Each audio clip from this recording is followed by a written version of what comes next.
Elections are either won or lost, and excess levies are either pass or fail. And after a lot of hard work and dedication from community members to help fund schools in Summers County, their school levy failed. One hasn't passed there since 1979.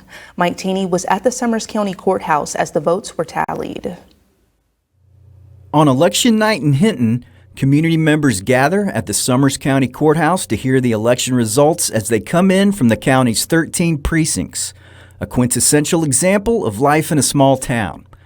Present at the courthouse were all of the members of the Summers County Board of Education and organizers of the Summers County Committee for Excellence in Education. It had been 45 years since the last school levy passed in Summers County.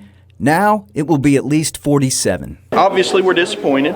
There were a lot of things that the levy money could be used for, supporting our students, also supporting our infrastructure, the building maintenance, things like that.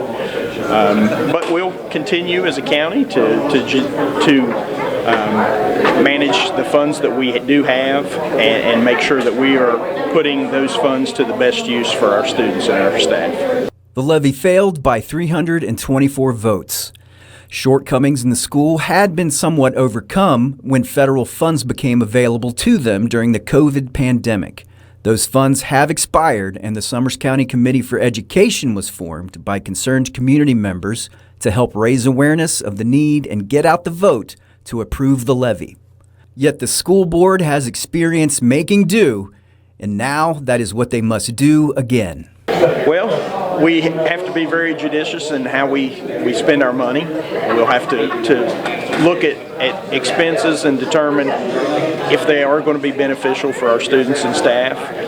And then in 2 years, it would be 2 years before we could run another levy. Some areas where the loss of funds will be immediately felt are in the loss of busing student athletes that are not football or basketball to their games and losing school resource officers.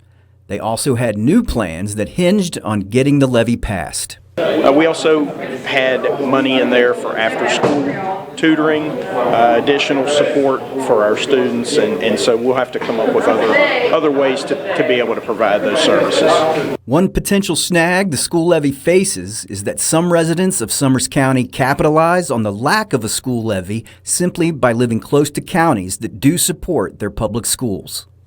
So we do have residents who live in this area that have students that go to those other counties that benefit from that excess levy in the county that they attend. The Summers County School Levy will likely be back on the ballot in 2026.